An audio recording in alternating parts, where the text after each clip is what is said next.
रणवीर रणंजय स्नातकोत्तर महाविद्यालय कॉलेज में अग्निवीर योजना पर संगोष्ठी, युवाओं ने दी प्रतिक्रिया।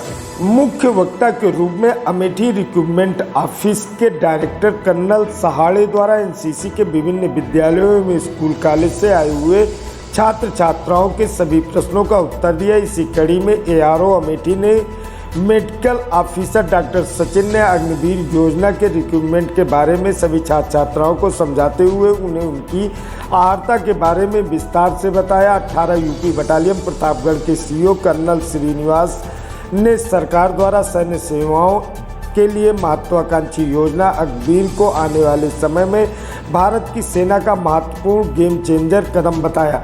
महाविद्यालय के प्रधानाचार्य ने धन्यवाद ज्ञापित करते हुए कहा कि हम सुरक्षित हैं क्योंकि हमारी सेनाएं बेहतर हैं। हम बेहतर ढंग से दुश्मन का सामना करने के लिए हमारी सेनाओं का युवा होना जरूरी है। इस अवसर पर लेफ्टिनेंट डॉक्टर उमेश सिंह तथा सेना के कई अधिकारी सैनिक मौजूद रहे।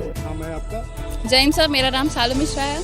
ये मेरे अकॉर्डिंग तो ये पॉजिटिव वे में ही है। जैसा कि हम जानते हैं हमारी आर्मी की एवरेज एज लिमिट है 33 से लेकर 37 है, जो कि थोड़ा रफ और ओल्ड एज में मानी जाती है। और अगर यही OLC के यंगर एटीट्यूड के यंग बच्चे इसमें पार्टिसिपेट करेंगे तो ये एवरेज एज लिमिट रिड्यूस होकर 23 हो जाएगी। और उनके पास कैपेसिटी भी होती है, उनकी इफ़िशियंसी ज़्यादा होती है, उनको सांस लेने में प्रॉब्लम नहीं होती, उनके लड़ने की कैपेसिटी होती है। तो इससे हमारी आर्मी एक यंग आर्मी बनेगी।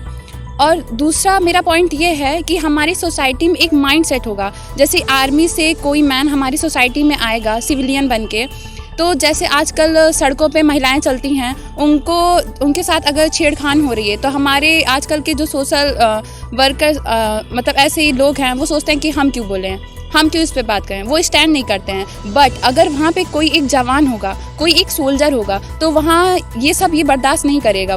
वो वहाँ पे स्टैंड करेगा, वो वहाँ पे बोलेगा। तो उनसे इस योजना से मुझे ये लगता है कि हमारी जो सोसाइटी है उनका माइंड सेट थोड़ा चेंज होगा। और थर्ड पॉइंट ये है कि जो आजकल के मतलब यंग को लग रहा है कि इसके बाद हमारा कोई करियर नहीं है, हमारा कुछ हो नहीं सकता है, इसमें उनको CAPF में 10% का कोटा मिल रहा है, 25% का रिजर्वेशन मिल रहा है। अगर आप उस लायक हो, अगर आपके अंदर टैलेंट है तो आप उसमें ट्राई करो ना। 25% आपको रिजर्वेशन भी तो मिल रहा है। 4 साल की नौकरी के बाद अगर आप करते हो, एक तो आपका फिजिकल डेवलपमेंट जो होगा वो बेहतरीन होगा। आपका 25% रिजर्वेशन है, उसमें आप ट्राई करो। अगर आपके अंदर टैलेंट है तो आप उसमें जाके आप उसमें परमानेंट सर्विस कमीशन ले सकते हो। जिस तरीके इसको लेकर के आंदोलन कर रहे हैं, पूरे देश में आंदोलन चल रहा है, तो इस पे क्या प्रतिक्रिया होगी? ये किस तरह का आंदोलन है जबकि आप इतने फायदे? अब मैं तो यही कहूँगी, ये अगर आपको प्रोटेक्ट करना है तो आप ऐसे करिए ना। 4 साल की नौकरी के बाद आपको 11 लाख रुपए मिल रहे हैं। यहाँ तक कि हम ये जानते हैं कि जैसे हमारे ऑफिसर्स होते हैं, जैसे शॉर्ट सर्विस कमीशन उनका कंप्लीट हुआ तो वो उनके पास ऑप्शन होता है, वो अपना जॉब एक्सटेंड भी करवा सकते हैं। अदरवाइज बट बहुत सारे ऑफिसर्स ये ऐसे होते हैं कि वो अपनी जॉब बीच में ही छोड़ देते हैं। 4 साल की नौकरी करने के बाद अगर आपको आर्मी लाइफ इतनी ईजी नहीं होती है, अगर आपको समझ में आ रही है तो आप करिए। आपकी पर्सनालिटी डेवलपमेंट ऑलरेडी हो ही गई है। आपको 4 साल की नौकरी बाद 11 लाख रुपए मिल रहे हैं, तो आप उससे अपना अच्छा खासा बिजनेस डालिए। आपको जो करना है आप वो करिए। आप अपनी एक अच्छी लाइफ की शुरुआत कर सकते हैं। मैं एक NCC कैडेट हूँ और अब मुझे ये समझ में आया है कि हम सब एक हैं, हम सब भारतीय हैं। और इस योजना के लिए मैं प्रधानमंत्री जी का बहुत ज़्यादा धन्यवाद करती हूँ। क्या नाम है आपका? मेरा नाम काजल है। काजल जी, अग्निपथ कार्यक्रम के अंतर्गत केंद्र सरकार सैन्य भर्ती कर रही है, क्या? अग्निपथ स्कीम आई थिंक हम लोगों के लिए, युवाओं के लिए आई थिंक बहुत अच्छी स्कीम है। क्योंकि पहले ये होता था कि हम कहते थे कि हम देशभक्ति कैसे दिखाएं, तो कई रीजन्स दिए जाते थे कि हम ये कर सकते हैं, वो कर सकते हैं। बट अब हमारे पास सही मौका है कि 4 साल के लिए हम देशभक्ति दिखा सकते हैं। अगर हम नहीं भी सेना को अपना प्रोफेशन अपना बनाना चाहते हैं, हम किसी और भी प्रोफेशन में जाना चाहते हैं, तो हम कुछ साल, जैसे 4 साल का हमें टाइम मिला है, तो हम इसमें भी सर्व करके अपनी देशभक्ति दिखा सकते हैं। सबसे बड़ा रीज़न तो मेरे को ये समझ में आता है। जैसे इस समय देखा जा रहा है, तमाम सवाल चल रहे हैं और इस आंदोलन करके इसका विरोध किया जा रहा है, तो इसको किस रूप में देखते हैं? देखिए, मैं सोचती हूँ कि हर चीज़ के 2 पहलू होते हैं। एक तो उसकी थोड़ी बहुत अच्छाइयाँ भी होती हैं और कुछ कमियाँ तो होती हैं हर चीज़ में, तो ऑब्वियसली थोड़ी बहुत इसमें कमियाँ होंगी, बट हमें इतनी यंग एज में इतना सारा डिसिप्लिन सिखाया जाएगा। और आर्मी आप जानते हैं जैसे कि कितना डिसिप्लिन में होता है, तो वहाँ पे हमें एक फ़िटनेस के बारे में भी जागरूक किया जाएगा। और ये भी है कि हमें जो सेवा निधि वगैरह मिलेगी उसके बाद भी वो भी हमारे लिए बहुत हेल्पफुल रहेगी। और हमें जैसे हमारे यहाँ भी ये इन्वायरमेंट नहीं है कि अभी इतने यंग एज में 17.5 साल में जैसे है कि ये स्टार्ट हो जाएगा, तो सब फिट रहने की कोशिश करेंगे कि उनका हो जाए, तो फिटनेस का भी लेवल बढ़ेगा। एनसीसी कैडेट के रूप में इसको किस रूप में लेते हैं? एक एनसीसी कैडेट के रूप में मैं इसका सपोर्ट करूँगी।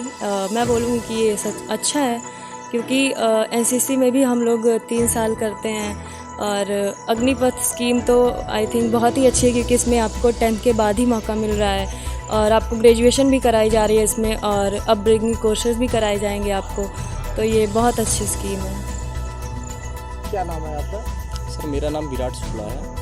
शुक्ला जी, अग्निपथ कार्यक्रम केंद्र सरकार के द्वारा संचालित किया जा रहा है, जिसमें सैनिकों को 4 साल के लिए भर्ती की जाएगी। जी सर। क्या प्रक्रिया है?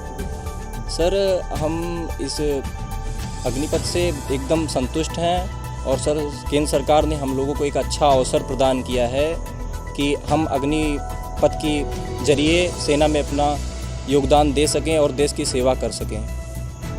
तो सर हम इससे हम लोग बिल्कुल संतुष्ट हैं इस योजना से। देश में कई जगहों पे विरोध भी हो रहा है, तो इसको किस रूप में लेते हैं और इस विरोध किसे? सर अगर वो संतुष्ट नहीं हैं तो उनको शांतिपूर्वक धरना प्रदर्शन करना चाहिए और सरकार के सामने अपनी बात रखनी चाहिए और बातों को समझना चाहिए, ना कि तोड़ फोड़ करनी चाहिए और देश की संपत्ति को नुकसान पहुंचाना चाहिए। आप एनसीसी कैडेट हैं और एनसीसी कैडेट के रूप में इस योजना को किस रूप में? सर हम बिल्कुल भी संतुष्ट हैं इस योजना से और सर हमको एक अच्छा अवसर प्रदान किया है सरकार ने, और हर जगह हम लोग को वरीयता दी जा रही है। सेना के बाद भी 4 साल के बाद जो है राज्य सरकार में CISF, BSF और उत्तर प्रदेश पुलिस, हर जगह हम लोगों को वरीयता दी जा रही है। इससे हम एकदम संतुष्ट हैं। सर मेरा नाम अफसर खान है। मैं 18 यूपी बटालियन प्रतापगढ़ से RRPG से NCC करता हूं सर। अग्निपथ योजना को किस रूप में लेते हैं? सर ये एक बहुत अच्छी योजना है हमारे युवाओं के लिए जो सर यंग हैं, और ये योजना सर 17 से 23 वर्ष 2 वर्ष बढ़ा दी गई है, जैसा कि आप अभी 2 साल बढ़ाई गई है सर हाल ही में। सर ये बहुत अच्छी योजना है कि इससे सर जो बेरोजगार युवा हैं उनको रोज़गार भी मिलेगा, और इससे एक फंड भी अच्छा खासा मिलता है सर, लगभग 11-12 लाख रुपए। उससे हम अपना सर एक बिजनेस भी खोल सकते हैं, और 4 साल में सर टोटल 27 लाख रुपए हो रहा है सर। 4 साल में सर कोई नहीं देगा। एक अच्छी योजना है सर ये हमारे लिए, युवाओं के लिए सर। इसे हम अपने अच्छे नज़रिए से देख रहे हैं सर। नाम पवन सिंह है। पवन जी, अग्निपथ योजना को आप किस रूप में लेते हैं? क्या सर ये माननीय नरेंद्र मोदी द्वारा यह योजना बहुत ही महत्वाकांक्षी है। इस योजना से हम युवाओं को हर साल भर्ती देखने का मौका मिलेगा। क्या नाम है आपका? सर मेरा नाम कामना सिंह है। कामना जी, अग्निपथ कार्यक्रम के तहत सैनिकों की भर्ती केंद्र सरकार करने जा रही है, क्या आप कहते हैं? सर इसमें हम कहना चाहते हैं कि जो हमारे राष्ट्र के युवा हैं, इन लोगों को हमारी सरकार थोड़ा सा और मौका दे रही है कि सभी लोग इसमें चुन के अपने हिसाब से, मतलब जो योग्यताएं हैं उन लोगों को, मतलब अपने हिसाब से एक लोग को मौका मिल रहा है कि हाँ हम भी सेना में जाएं, क्योंकि इतने दिन बाद की भर्ती निकाली जाती है। उसके बाद सब सोचते हैं अब भर्ती निकलेगी, तैयारी करते हैं, रनिंग करते हैं, पढ़ाई करते हैं, उसके बाद फिर इतने दिन बाद भर्तियां निकलती हैं, उसके बाद उसमें सिलेक्शन होता है। तो उसमें ऐसे बच्चे होते हैं जिनका सिलेक्शन नहीं हो पाता है, उसके बाद भर्तियां बहुत लेट में निकलती हैं। तो ऐसा होगा तो इसमें जो बच्चे हैं इतने दिन उनका वेट करना पड़ता है, इससे रहेगा कि भर्तियां जल्दी आएंगी और बच्चे जल्दी इसमें भर्ती होंगे। ये जो अग्निवीर हैं हमारे, इन्होंने केंद्र सरकार ने जो भी फैसला लिया है ये एक अच्छा फैसला लिया है। हम इसमें कहना चाहेंगे कि ये हमारे युवा जो है ना, इसको मतलब उल्टा सीधा इसको समझ में ना लें, दिमाग में अपने ना बैठाएं, इसको और भी अच्छे तरीके से समझें और सबका विकास सबका साथ होने दें। क्या नाम है आपका? कैडेट साधना सिंह। साधना जी, अग्निपथ कार्यक्रम के अंतर्गत केंद्र सरकार ने एक वैकेंसी निकाली, सैनिकों की भर्ती कर रही है, क्या पूछते हैं? हमारे डिफेंस मिनिस्टर राजनाथ सिंह ने बताया कि ये आइडिया अग्निवीर का जो है वो वेस्टर्न कंट्री से बिलोंग करता है। वहाँ पे कोरिया, चाइना वगैरह में 2 साल के लिए ही आर्मी में भर्ती होते हैं, तो यंग होते हैं, उनकी एलिजिबिलिटी ज़्यादा होती है, इसलिए वे सर्वाइव ज़्यादा कर पाते हैं।